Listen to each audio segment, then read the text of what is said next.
और जब ये युवा चंपारण से,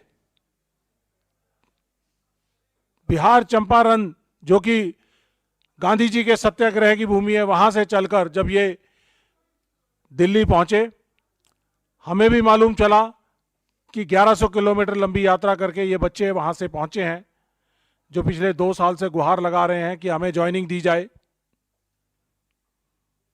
हमें बेरोजगारी नहीं चाहिए, हमें समाज में इज्जत चाहिए। क्योंकि जब ये वापस गांव में जाते हैं तो इनको झूठा सैनिक कहा जाता है, प्रताड़ना की जाती है कि तुम तो झूठ बोल रहे थे। तो इस शर्म से ये लोग तकलीफ खाकर सरकार से गुहार लगाते लगाते थक गए, तो इन्होंने चंपारण से 1100 किलोमीटर की यात्रा शुरू की, पैदल यात्रा। सलाम करते हैं इनकी यात्रा को, इनके जज्बे को कि ये सरकार के साथ लोहा ले रहे हैं, लड़ाई लड़ रहे हैं। हमें जब मालूम चला, हमारे नेता को, जननायक राहुल गांधी जी को पता चला, तो उन्होंने कहा कि ये तो बहुत गलत कर रही है मोदी सरकार हमारे युवाओं के साथ, हमारी सेना के साथ। तो उन्होंने इन बच्चों को बुलाया, उन बच्चों की पीड़ा सुनी, उनके पेरेंट्स थे, उनसे बात सुनी। मालूम चला 64 बच्चे जो भर्ती हो चुके थे, सेना में ज्वाइनिंग लेटर का इंतजार कर रहे थे और सरकार से गुहार लगा लगा कर परेशान हो गए थे और देश सेवा के सपने को टूटने से दुखी थे, आहत थे, तो 64 बच्चों ने इस दौरान सुसाइड किए। इन 64 बच्चों के सुसाइड का जिम्मेदार कौन? सवाल पूछते हैं हम मोदी सरकार से कि क्या ऐसी मजबूरी थी कि आपने अग्निपथ स्कीम लागू की? जब अग्निपथ स्कीम आप लागू कर रहे थे, इन बच्चों को उसके अंदर समायोजित करना चाहिए था, लेकिन नहीं किया। आपको इन जो भी आप स्कीम लाते हैं, प्रोस्पेक्टिव, आगे के आने वाले समय से लाते हैं, पायलट प्रोजेक्ट करके लाते हैं ना। आपने पायलट प्रोजेक्ट किया, देश की सेना को धोखा दिया, देश के युवाओं को धोखा दिया।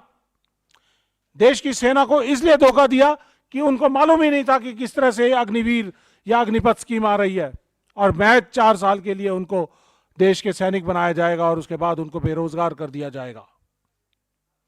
देश के युवाओं के सपने को तोड़ने का काम किया।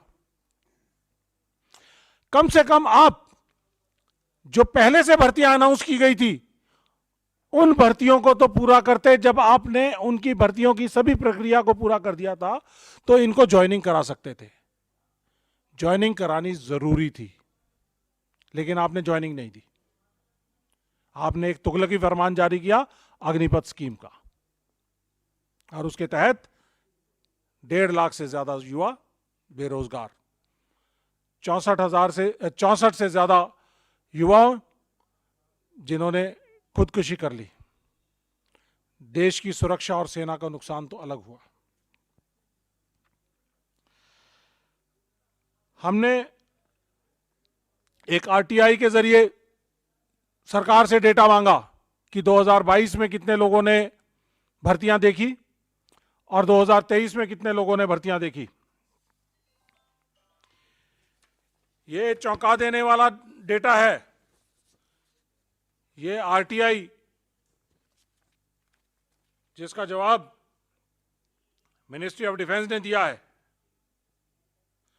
उन्होंने बताया है कि 2022-23 इसमें जो डेटा है ये 2022 से लेके और 2023 मार्च के बीच का है। 34 लाख युवाओं ने भर्ती देखी, लेकिन 2023-24 के अंदर ये संख्या सिर्फ घटकर 10 लाख रह जाती है। तो इसका मतलब कहीं ना कहीं ये अग्निपथ स्कीम और अग्निवीर जो इसके तहत भर्ती किए जा रहे हैं, ये देश के युवाओं को पसंद नहीं है, देश के युवाओं के लिए सही नहीं है, देश की सेनाओं के लिए सही नहीं है। 34 लाख युवा जो 2022-23 में देश की सेना में आना चाहते थे, उनकी संख्या घटकर सिर्फ 10 लाख रह गई। 24 लाख युवा